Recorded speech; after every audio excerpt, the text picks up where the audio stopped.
시청자 여러분 안녕하십니까? 포커스 이 사람의 김가람입니다.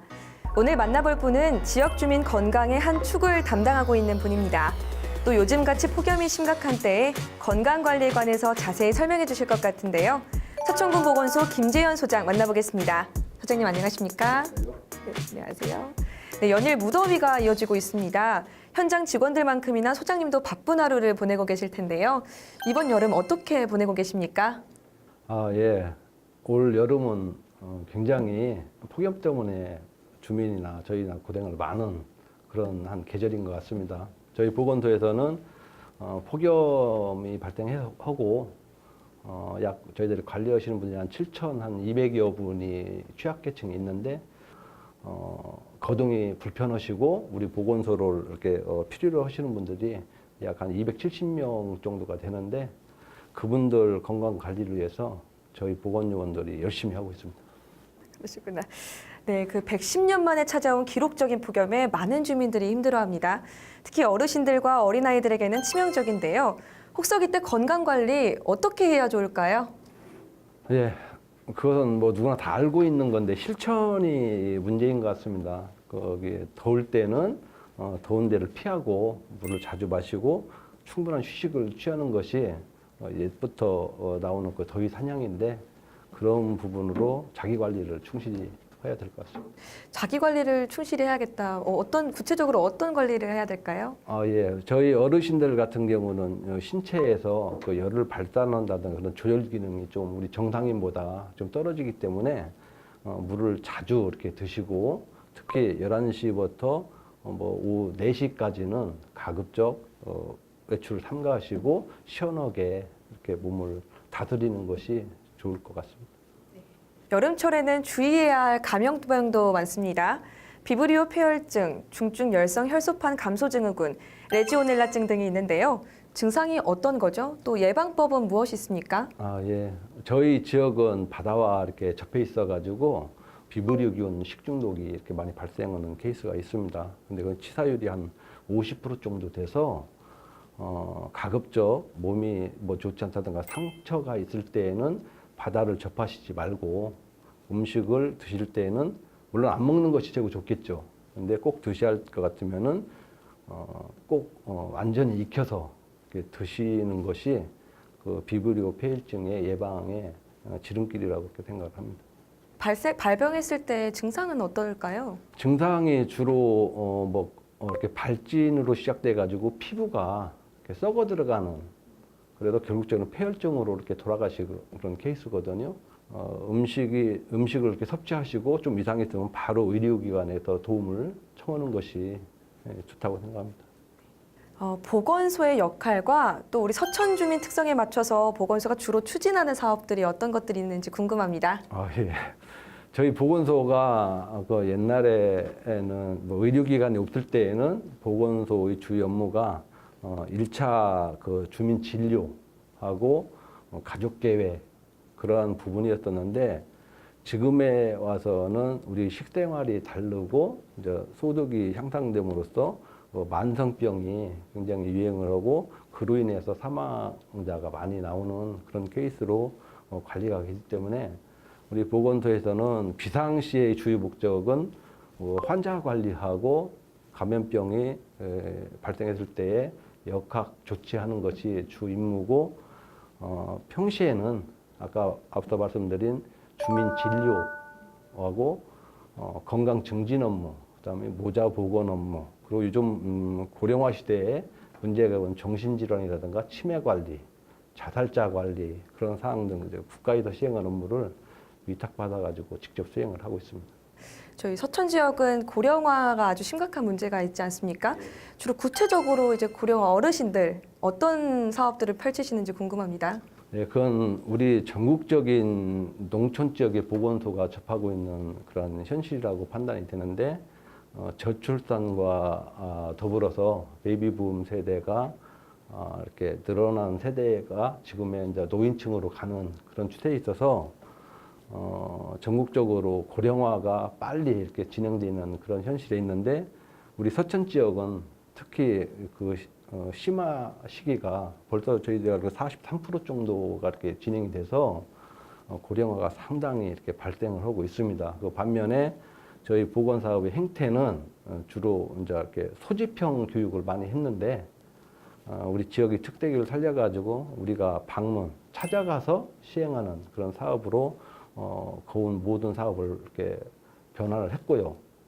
근데 그 사업을 하다 보니까 우리 관주도로 공무원이 공급자 입장에서 사업을 기획하고 추진하다 보니까 지속성에 문제가 있어서 주민이 참여하고 그 주민이 살고 있는 지역사회에서 건강상의 문제를 한번 알아보고 주민과 우리 보건소가 협조를 해서 그 문제점을 해결하고자 하는 그런 사업으로 주민 참여형 사업으로 저희들이 지금 전환을 해서 운영을 하고 있는데 대표적인 것이 저희들 누구나가 희망하는 것이 기대 수치가 기대 수명이 100세까지 살자 그런 그 추세인데 100세까지 살 수 있는 마을을 100개를 만들어 보자.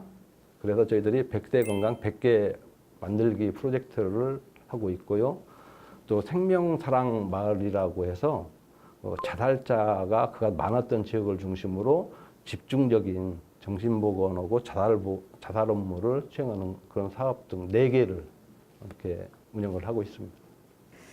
그게 혹시 최근 그 주민참여 공모 사업 하셨던 그 설명인가요? 예, 맞습니다. 그래서 이제 저희들이 이제 한계점이 우리 보건 사업을 추진하는데 한계점이 관 주도형은 관에서 추진할 때에는 효과는 분명히 있는데 철수를 하면은 지속성이 보장이 안 돼서 사업 초기부터 주민이 참여를 해서 애착을 갖고 서로 노력해서 지역의 문제점을 해결하고자 하는 그런 모형으로 사업을 추진해 보니까 거기에 대한 애착이 있어서 주민들의 그 행태가 변화되는 경향이 있더라고요. 그래서 그런 학습을 통한 경험은 상당히 지속되기 때문에 그걸 생활화해서 결국적으로는 100세까지 건강한 마을을 만들자 그 취지로 주민 참여 공모 사업을 시작을 작년부터 하고 있습니다. 보건소 업무를 수행하는데 그럼 꼭 필요한 역량은 무엇이 있을까요? 역량이라고 하면은 무슨 인적인 것도 중요하지만은 지역 사회가 함께 참여하고 아까 말씀드린 지역의 문제를 해결하는 노력을 함께하는 커뮤니티 케어형이라고 할까요? 그러한 그 역할을 할 수 있는 그 능력이 확보되는 보건소라든가 지자체가 진짜 주민을 위한 그런 그 기관이라고 이렇게 저는 생각을 하고 있습니다. 그러면은 소장님께서는 어떤 보건소장으로 기억되고 싶으십니까? 글쎄요, 저는 지역이 우리 고향이고 우리 고향에서 제가 지금 34년째 공직 생활을 하고 있는데 앞으로 여기에서 생을 마감하는 그런 지역의 한 사람으로서 그래도 지역 사람이 보건소를 하면서 지역에서 잘했다고 말할 수 있는 보건소장으로 이렇게 기억되면 좋겠다는 마음을 평상시에 한번 하고 있습니다. 네. 서천군 보건소에 14년째 소장으로 근무를 하고 계신다고 들었습니다. 예. 근무하시면서 기억에 남는 일화가 어떤 게 있었을까요? 네, 저는 좀 운이 좋아서보다도 열심히도 했습니다.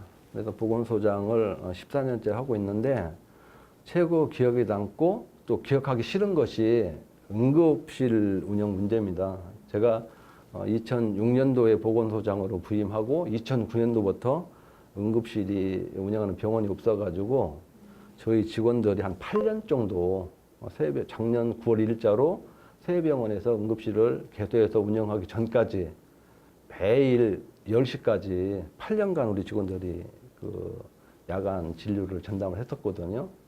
근데 주민이 기대하는 그러한 응급실을 갖추지 못해가지고 어려움이 엄청 많았는데 묵묵히 거기에 따라주는 우리 직원들한테 이 자리를 빌어 다시 한번 고맙다는 말씀을 이렇게 전하고 싶습니다.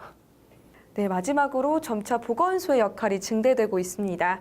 보건소의 발전 방향은 어디로 향하게 될까요? 또 하나 더 여쭤보고 싶은 거는 그 보건소장으로서의 목표는 어떤 게 있을까요?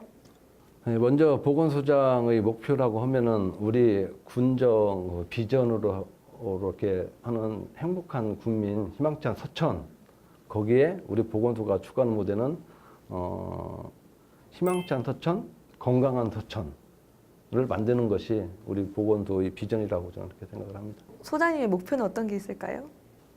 이제 공직 마무리를 잘해서 제가 했던 것들이 앞으로 10년 후에 제가 수혜자가 되거든요. 그때에 저한테 도움이 될 수 있는 그런 보건소로서 이렇게 발전하기를 이렇게 저는 바라고 또 앞으로 남은 기간까지도 그렇게 노력을 할 겁니다. 네, 좀 더 구체적으로 그래도 보건소가 지역 주민과 가장 밀접한 분야이지 않습니까? 앞으로 발전 방향 어떻게 보십니까? 그 발전 방향은 아까 한마디로 제가 말씀드리면 지금 전국 보건소라든가 아니면 우리 지역사회에서 바라는 거고 주민하고 우리 보건소하고 협치 그리고 주민이 참여해서 아까 말씀드린 그러한 문제점을 해결하는 노력을 통해서 결과물을 내는 커뮤니티 케어가 대세고 앞으로 그렇게 발전이 될 것 같습니다. 그래서 저희 보건소도 금년 7월 달에 행안부에서 주최하는 지방 분권형 그 자치 공공 사업에 저희들도 보건 지수를 활용한 보건복지형 공모 사업에 공모를 해서 앞서 제가 말씀드린 커뮤니티 케어를 실현하고자 3년 동안 시범 사업으로 추진할 수 있도록 공모에 선정이 돼서 우리 지역에 맞는 주민과 우리 보건소 군청이 서로 협치를 해서 지역의 문제점을 해결하는 그 모형을 만들려고 열심히 하고 있습니다. 이건 제가 방금 든 생각이어서 추가 질문인데 그 보건소 일을 하시면서의 어떤 고충이 또 많으실 것 같아요. 어떤 고충들이 있을까요? 진짜 고맙습니다. 네. 제가 저희 직원이 지금 한 130분이 돼요. 그리고 28개 기관에서 보건사업을 추진하고 있는데 저만 4급이고 나머지 우리 계장님들 뿐 말고 전 직원 중에 한 80%가 다 6급에 머물고 있어요. 그래서 제가 하루 업무를 시행하면은 저는 너보다 1시간 먼저 오고 1시간 먼저 갑니다. 한 시간에서 업무를 수행하다 보면은 보통 한 120건 정도를 결제를 하는 것 같아요. 근데 120점입니다. 한 건의 결제를 하는데 5분 동안 잡아도 한 3시간이 필요하거든요. 그렇게 해서 조직 관리하고 업무의 집중성을 볼 때에 중간 관리 기구가 다른 보건소처럼 2개과는 되지 않으면 안 되겠다는 생각을 많이 하고 있고 또 저희 보건소가 우리 서천 군 공무원 중에 최고 노령화가 많이 돼 있습니다. 그래서 평균 연령이 53? 그분들이 사실상 비전이 없거든요. 공무원이 뭐 비전이 열심히 일하는 건 자기가 목표치하고 또 하나의 그 신분 상승이 어떻게 보면 하나의 당근으로 될 수 있는데 그런 면에서 참 우리 중간 조직을 관장할 수 있는 부서가 만들어졌으면 좋겠다라는 희망을 갖고 열심히 하고 있습니다. 그렇게 좀 앞으로 방향이 많이 바뀌었으면 좋겠다라는 생각이 듭니다. 네, 오늘 보건소를 속속들이 들여다보고 또 보건소장님의 건강관리 방법들을 들으니까요. 이 기록적인 폭염을 조금 더 버틸 힘이 생기는 것 같습니다. 앞으로도 지역 주민의 건강을 위해 또 힘써주시기를 부탁드리겠습니다. 오늘 말씀 고맙습니다. 예, 건강하십시오. 오늘 포커스 이 사람에서는 서천군 보건소 김재현 소장 만나 이야기 나눴습니다. 시청해주신 여러분 고맙습니다.